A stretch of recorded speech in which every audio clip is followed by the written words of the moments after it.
সবাইকে হলুদ না না এটা বাহ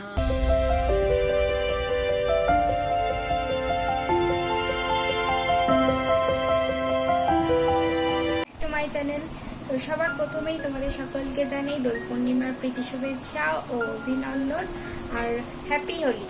তো আজকে দিনটা সবাই কীরকম এনজয় করেছো অবশ্যই আমাকে কমেন্ট করে জানিও।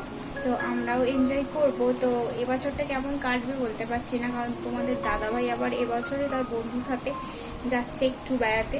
তো অন্যান্য বছর যাই না, তো এবছরে যাওয়ার ইচ্ছা হয়েছে, সেজন্য আমি আর আটকাচ্ছি না। আমি বললাম ঠিক আছে যাও, তো আমিও ছেড়ে দিচ্ছি। তো বিয়ের আগে খুব ভালো দোল খেলা হতো বন্ধুদের সাথে, ছোটোবেলায় অনেক দোল খেলেছি, খুব এনজয় করেছি, কিন্তু বিয়ের পর সেভাবে কিন্তু হয় না দোল খেলাটা। তো জানি না আজকে দিনটা ঠিক কীরকম কাটবে, তো কেমন কাটবে তো তোমরা দেখতেই পাবে। তো সঙ্গে থেকো প্লিজ, ব্লগটা দেখতে থেকো। তো চলো শুরু করা যাক।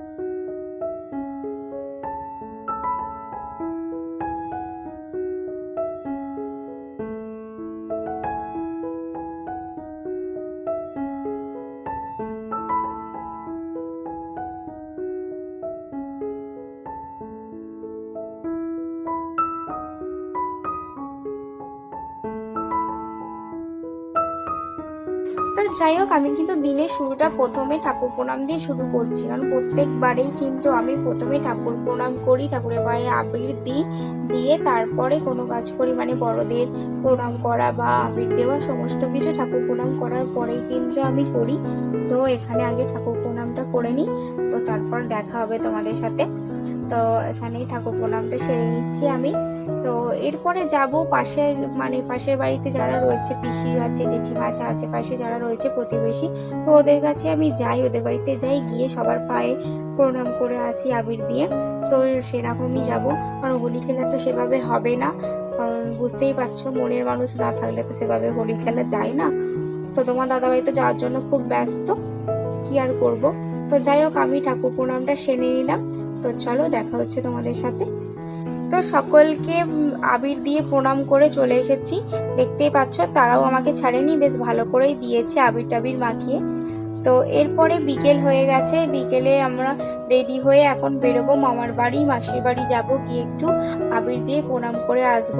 তো চলো যা যাক, কারণ মানে আমি ওদের প্রত্যেকবারই যাই, গিয়ে ওদের পায়ে আবির দিয়ে প্রণাম করে আসি, কারণ ওইটুকুই তো আছে, মানে আমার একটু ওই আবির খেলা কিংবা হোলি খেলা মানে আমার কাছে এইটুকুই, প্রত্যেক বছরই তাই, সেইভাবে কিন্তু বিয়ের পরে হোলি খেলা হয় না।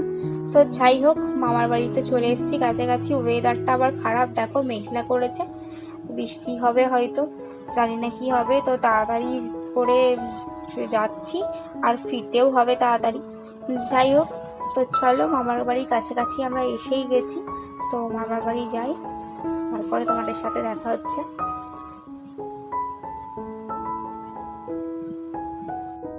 তো মামার বাড়ি চলে এসেছি, তো তাড়াতাড়ি বেরিয়ে যাবো বলে বললাম চলো আবির খেলাটা শুরু করে দিই, সব কাজ মিটিয়ে দিই, কারণ ওয়েদার খারাপ, কখন বৃষ্টি শুরু হয়ে যাবে তা তো বলা যায় না, পিকুকে নিয়ে বাড়ি ফিরতে হবে। তো তাই জন্য আমরা সবাই মিলে একটু আবির খেলা শুরু করে দিলাম। তো চলো দেখতে থাকো।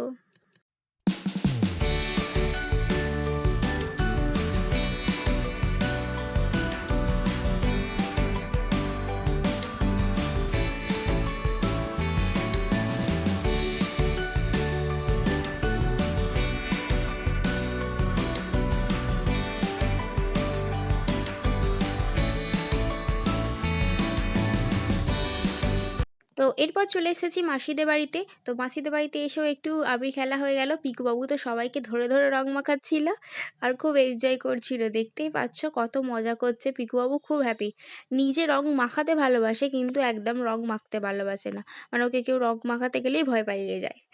তো চলো দেখতে থাকো।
তো অনেক হাসি আড্ডা মজা করার পরে আমরা বললাম না চলো এবার বাড়ির দিকে যাওয়া যাক, কারণ বাড়ি ফিরতে হবে, রাত্রি হয়ে যাচ্ছে, পিকুবাবুকে নিয়ে তো ফিরতে হবে।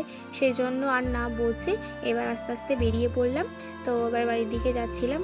তো আজকে দিনটা ওরকম মোটামুটি কাটলো আমার। তো খুব ভালো বলতে পারবো না আর খুব খারাপও বলতে পারছি না, ওই আর কি মোটামুটির মধ্যে গেছে। তো তোমাদের সবার কেমন গেল আজকের দিনটা, দোল পূর্ণিমা হোলি, তো কেমন কাটালে সবাই একটু কমেন্ট করে জানিও। আর যদি ব্লগটা ভালো লেগে থাকে অবশ্যই একটা লাইক কমেন্ট শেয়ার করে দিও। আর যারা এখনও পর্যন্ত সাবস্ক্রাইব করোনি চ্যানেলটা সাবস্ক্রাইব করে আমার পাশে থেকো। তো আজকের মতো টাটা।